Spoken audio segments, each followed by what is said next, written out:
In the last set of videos, we've hopefully familiarized ourselves with the different ways that a company can raise capital. It can do it through debt or equity, and we learned that debt securities are often called bonds, and equity securities you're probably familiar with. Those are stocks.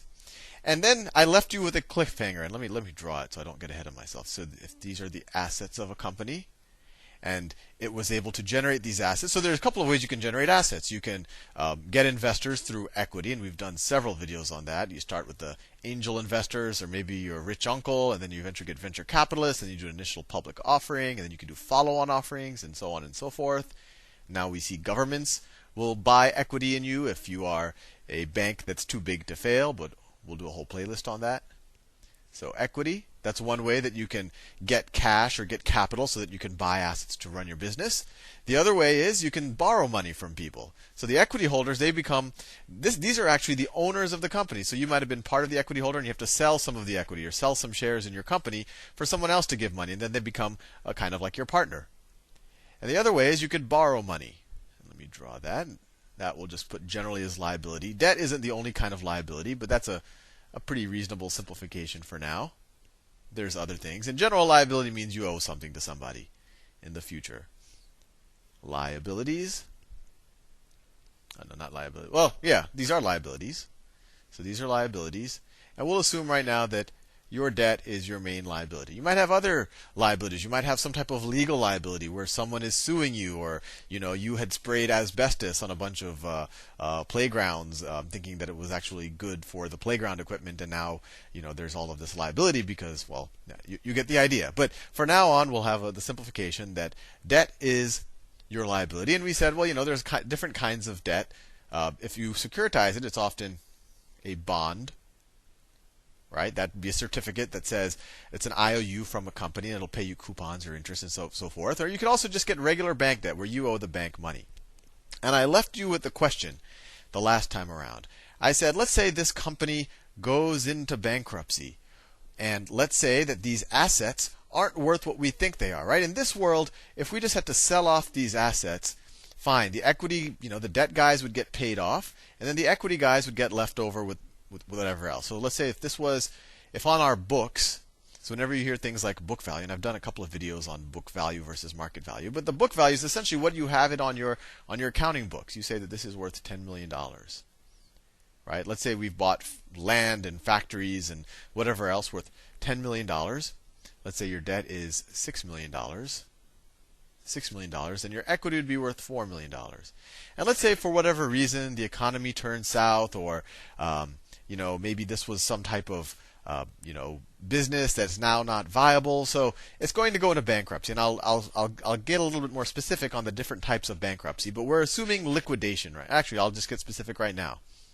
And sorry for the so when we say bankruptcy, and bankruptcy is probably, it's a very common word, and I think most people have a general sense what it means. They know it's bad, and it means to some degree that a company can't operate as it was before, but there's a lot of confusion over what it means. There's actually two types of bankruptcy. There's liquidation, and that's essentially saying that, this business doesn't make any sense.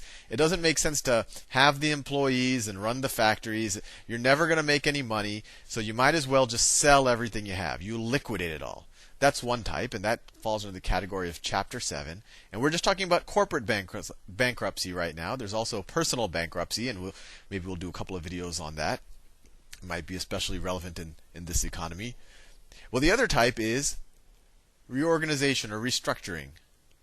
Reorganization or restructuring. And restructuring says, you know what?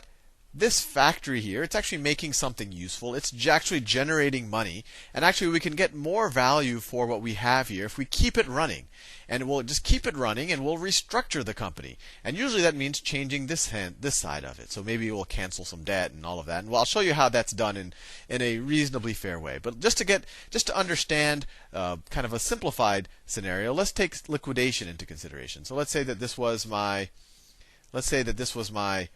website selling shoes online, and that all of a sudden people have stopped wearing shoes. It's just it's just gone out of fashion. So it makes no sense anymore to sell shoes online. So I'm just going to liquidate my assets, my real estate that I might have, my warehouses, etc., etc. And my question that I left you with in the last video is, who gets it?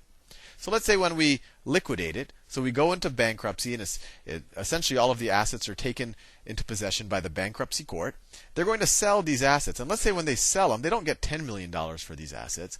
They only get they only get $5 million for them, right? I paid for them thinking that they were useful in some way, but they end up not to be.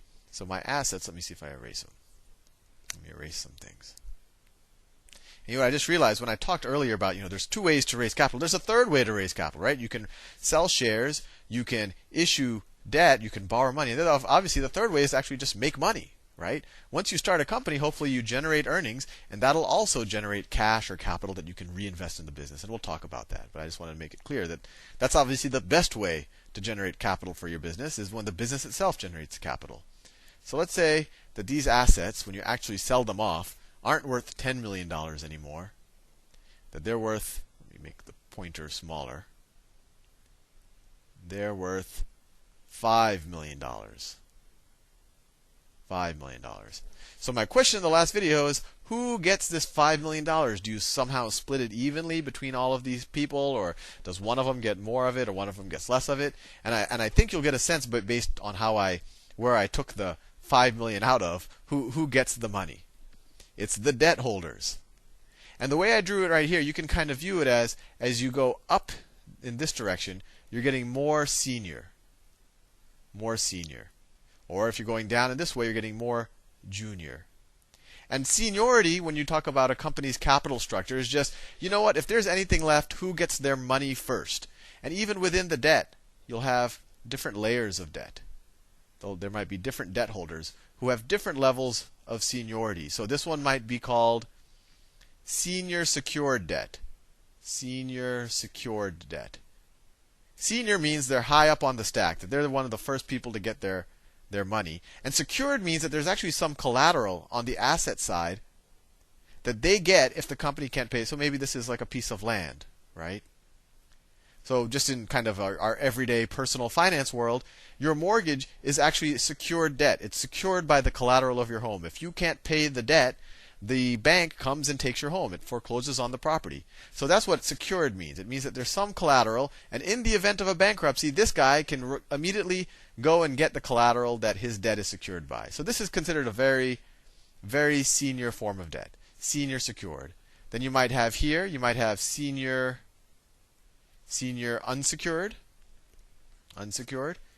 senior, and there's a lot of words around, senior, junior, subordinated, and all of that. But just get a sense that there's just a hierarchy here. Some people are the first people to get the money, and then whatever's money left goes to this person. Then if there's any money left, it goes to this person, and then if there's anything left, it goes to this person. And once you're in bankruptcy court, it does tend to be a negotiation between the different, you can almost view them, buckets of debt. And we'll do a more complicated example in the future on that. We'll actually delve into the details of bankruptcy. But this is the general notion that the senior guys get made whole first. Then the more junior guys get whatever's left, and so on and so forth. And if there's no money for the equity, there's no money for the equity. And that makes sense, right? Because the debt holders, all they were getting, their upside was just interest, right? So they also should get limited downside in the event things turn bad. Equity holders, they kind of took a gamble. If things were great, they would get all of the upside. And now that things turn bad, they take a lot of the downside. And they're actually lucky that they don't owe money. That's actually the I guess you could call it the beauty of a corporate structure, that you have limited liability. In some times in history, these people would actually owe the difference. They would actually owe this extra $1 million that they can. They'd all go to debtor's prison and all of that, but we'll talk more about it in the future. So anyway, just going back on the different tranches of debt or buckets of debt. So we could call this senior unsecured, and that means that they're still senior. They're still fairly high up the seniority ladder, but they're unsecured. There's no particular assets that they can go run, but as long as there's enough for them, they'll get it. So let me put some numbers here. So let's say there was, 1 million of senior secured. Let's say there's 2 million of senior unsecured, and let's say that this is 2 million of subordinated. Subordinated just means they're not senior. Unsecured. So in this reality, what would happen is the bankruptcy court, they'll liquidate all of this stuff, and then they'll hand it out in order of seniority. These guys get their $1 million back, so they're made whole. And they probably charge a lower interest rate because they didn't perceive their risk that high to begin with. These guys right here, the senior unsecured, they'll get the next $2 million, and then there's $1 million left, right? And that $1 million will go to this subordinated debt. So they'll get 50% of their money back. So they took a little bit of a hit, but that's okay because when things were good, they probably got higher interest to compensate them for their risk. Usually, as you get more and more junior and you take on more risk, you get more upside or more interest. And in this case, the equity holders get nothing. They get wiped out.